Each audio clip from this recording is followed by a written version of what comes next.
大家好，我是新月。夏天呢，最常吃的主食就是面条了。今天用5毛钱的面条来给大家分享一个新吃法，酸爽开胃，冰冰凉凉的，非常好吃。先把面条放在碗里备用。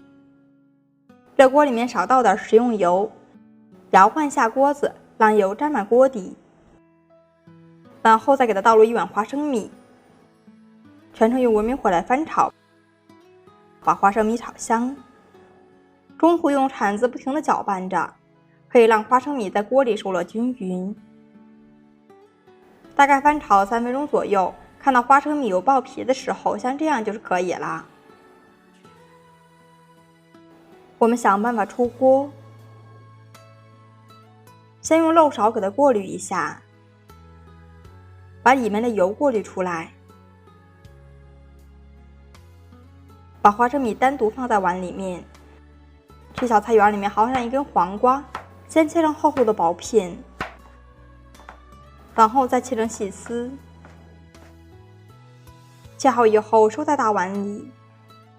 准备5毛钱的火腿肠，先切成薄片，然后再切成细丝。切好以后和黄瓜放在一块儿。大蒜切成厚厚的薄片，然后想办法剁成碎末。切好以后收在大碗里面。小葱切成葱花儿，和蒜末放在一块儿，在里面加入1勺黑黑的白芝麻，1勺红色的辣椒面，用82年的热油给它激发出香味儿。用筷子搅和搅和，哇，好香啊！在里面加入1勺酱油，2勺米醋，1勺芝麻油增香，少量蚝油，1勺食用盐，1勺胡椒粉。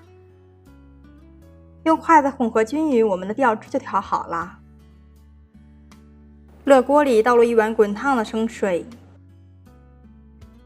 盖上盖子，先把水烧开。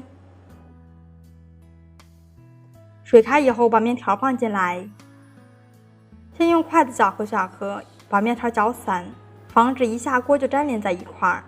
盖上盖子开始煮，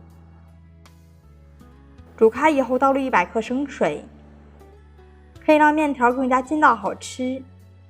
再次煮开就可以捞出来了。出锅以后立即放在凉水里面，让面条快速降温，保留口感。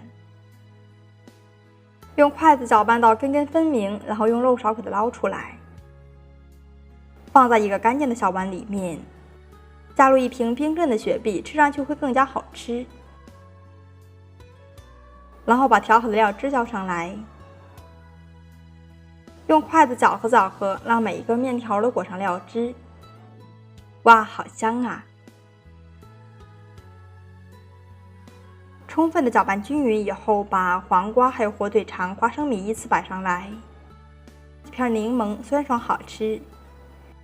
夏天炎热，可以来上1碗冰冰凉凉的凉面，酸爽开胃，清凉又解暑。做法也是非常的简单，3分钟就可以煮好。如果你也喜欢，那就点赞、关注、收藏起来试试吧。无论是站着吃还是坐着吃都好吃。点我的头像可以看到更多家常美食视频。我是新月，我们下期再见，拜拜。